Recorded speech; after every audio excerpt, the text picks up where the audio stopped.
Hola chicos, os voy a dejar este vídeo a modo de resumen de la unidad 7, ¿vale? Como el examen es el viernes, os dejo por si queréis verlo con una especie de resumen para aclarar ciertas dudas y ver lo que debéis de centraros, ¿vale?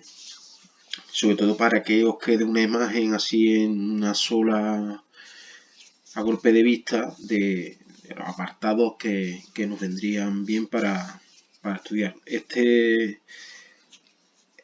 imagen también la voy a subir, aparte con el vídeo, también la voy a subir a la Classroom para que lo tengáis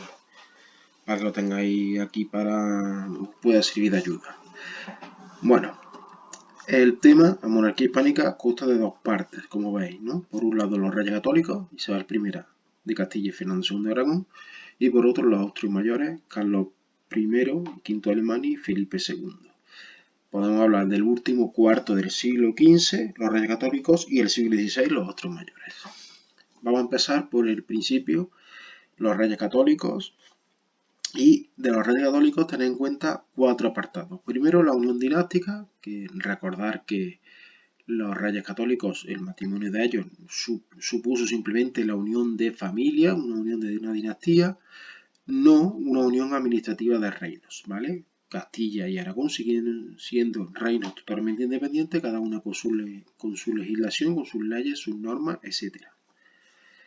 Después la expansión peninsular, de cómo finaliza la expansión peninsular, primero conquistando Granada en 1492, acabando con la presencia musulmana, después anexionando Navarra en 1515 y también hablamos aquí del intento de unión con Portugal a través del matrimonio de una hija de Isabel, de los reyes católicos con el rey de Portugal y el nacimiento del príncipe Miguel que heredaría las coronas de Castilla, Aragón y Portugal, pero murió y ese intento pues no se pudo llevar a cabo, ¿vale?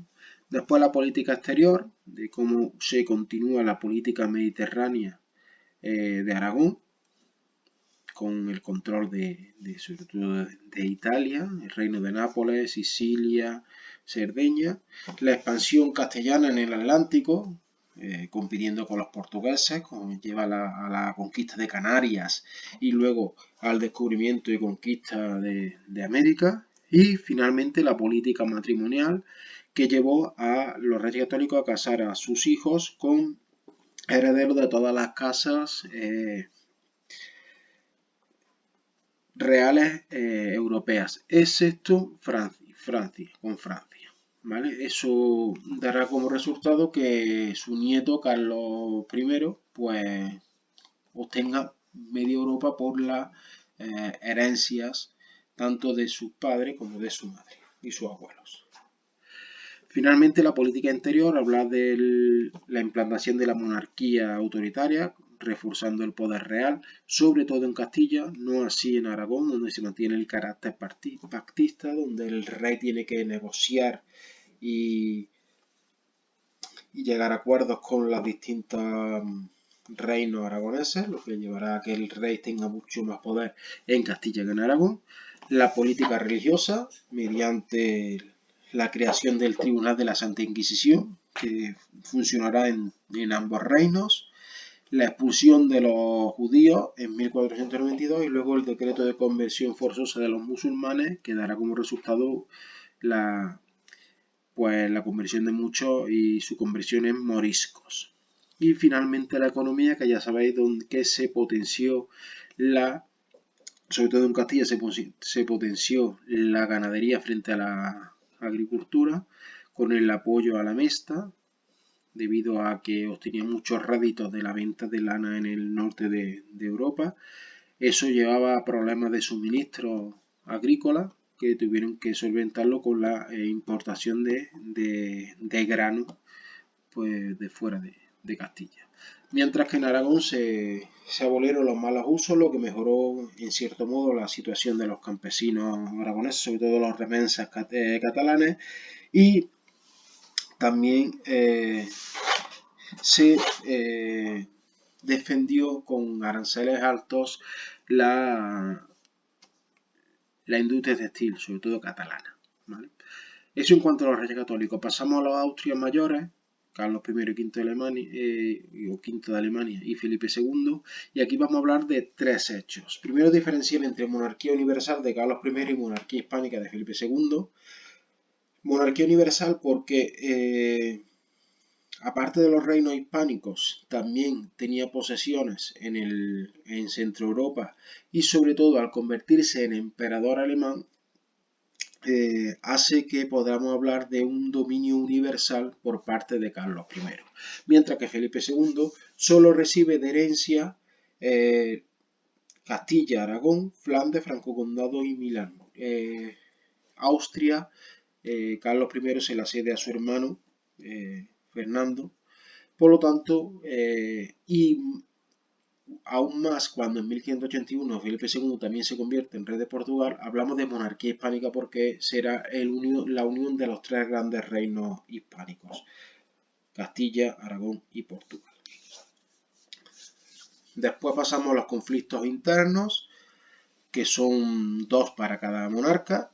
Carlos I, el conflicto comunero de las comunidades y las germanías en Valencia, ambos al principio de su reinado, y que fueron solventados, como ya hemos visto. Y Felipe II serán dos conflictos, que será la revuelta de las Pujarras con la población morisca, que les generó problemas y tuvo que intervenir incluso el ejército al mando de Juan de Austria. Y por último, el conflicto con Antonio Pérez, que dará lugar a un conflicto entre las monarquías aragonesas y castellana. Como la monarquía aragonesa o la corona aragonesa va a defender su carácter pactista, sus fueros, frente al intento de imposición real que viene desde Castilla, donde se había implantado la monarquía autoritaria, casi el absolutismo, en manos de Felipe II. Y por último, los conflictos externos. Y aquí tenemos varios, 6 conflictos, por así decirlo. 3 que son compartidos, como son Francia, donde Carlos I tiene que vencer en la batalla de Pavía, llega al acuerdo del Tratado de Madrid. Y luego también Felipe II tiene que vencer en San Quintín y firmar el Tratado de Cateau-Cambrésis. Problemas con Francia, sobre todo por la zona italiana. Los problemas religiosos, que Carlos I va a tener que hacer frente a la expansión del protestantismo y el apoyo de los príncipes alemanes, dando lugar a la guerra de religión, que finalmente se solventarán con la paz de Hamburgo en 1555 y la libertad religiosa en el imperio. Problemas que también los va a tener Felipe II, que se convirtió en el rey de la contrarreforma, el ultra defensor del catolicismo, y ahí va a haber problemas con la revuelta de Flandes, va a tener tintes religiosos, el problema de Inglaterra va a tener tintes religiosos, y sobre todo también el intento de imponer a su hija Isabel Clara Eugenia como reina de Francia frente a Enrique de Borbón, que era hugonote.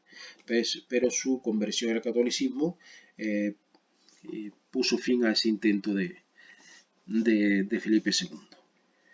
La amenaza turca también es un conflicto que van a tener ambos monarcas. Carlos I lo contuvo, sobre todo la expansión territorial por Europa Oriental y su llegada a Centro Europa.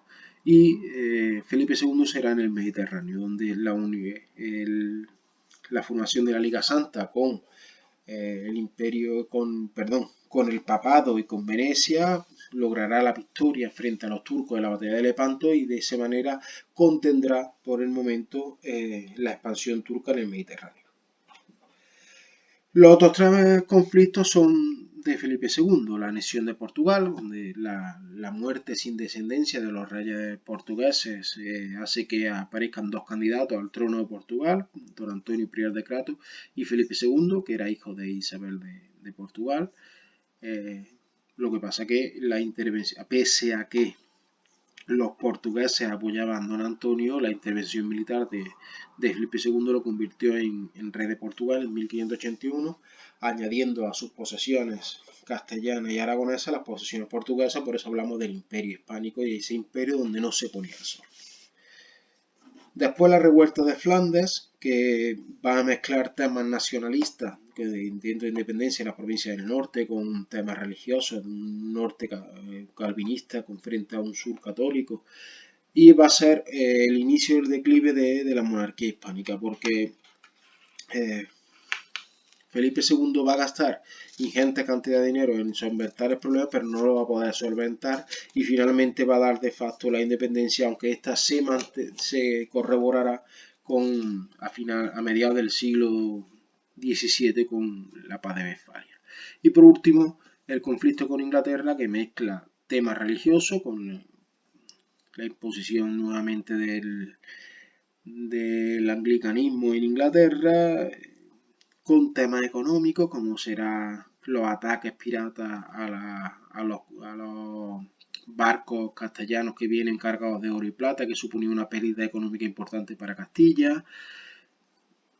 Todo eso al final da como resultado un conflicto donde Felipe II mandará a la Armada Invencible al mando de Duque de Macedonia, pero la falta de experiencia en el mando de la Armada pues supondrá una derrota estrepitosa que dará como inicio la decadencia de la monarquía hispánica, que luego se verá en el siglo XVII, como ya veremos en el próximo tema. Bueno, pues chicos, espero que os haya servido de ayuda y nada, simplemente para que sepáis situar cada apartado donde tiene que ir y podamos